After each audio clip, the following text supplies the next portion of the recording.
for Alien Romulus. Let's do this!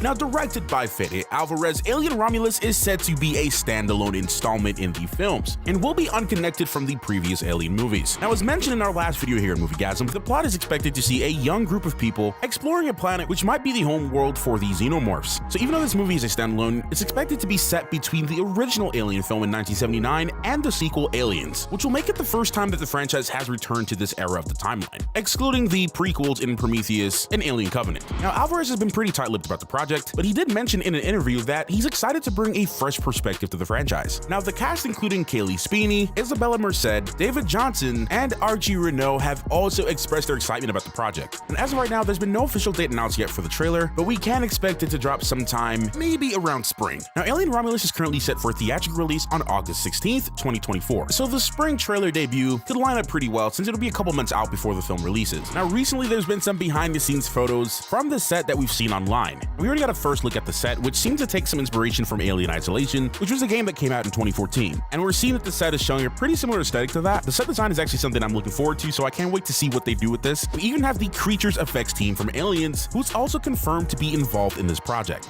Now, there were some leaks of the audition tapes that did surface online. We are not going to show these out of respect to the studio. However, we will touch a little bit on some of the details that we were able to see about the world that Alien Romulus is set in. These videos supposedly contained scenes featuring a character by the name of Bjorn, who discovers an abandoned Weyland-Yutani ship and wants to use an android named Andy to gain access. Keep in mind, we do not know exactly how much of this is true and if the audition tapes are even real, so please take this with a grain of salt. We also don't know how much of this is actually going to end up in the final project. That's all the information that we have so far concerning the leaks. Now, as for fan reactions for Alien Romulus is pretty high right now, with a lot of fans excited to see the franchise return to the era between Alien and Aliens, since those two films are highly regarded as some of the best movies ever made. And of course, as mentioned, the involvement of the Creatures Effects team has also sparked some interest among fans. However, there are some people who have expressed concerns about the film being a standalone installment and not connecting to the others at all. But hey, with Ridley Scott, the director from the original film, there was reports of him actually seeing Alien Romulus and praising the film and pretty much giving it his cosign. So if Ridley Scott approves, we'll just have to hope for the best. That is all that we have for today, guys. Please let Moviegasm know your thoughts in the comment section down below, how you're feeling about this film. Are you excited for Alien Romulus? We'd love to hear from you. My name is Matthew V. Haynes, and you can check out my personal film and TV channel linked in the description box below, and I'll see you next time.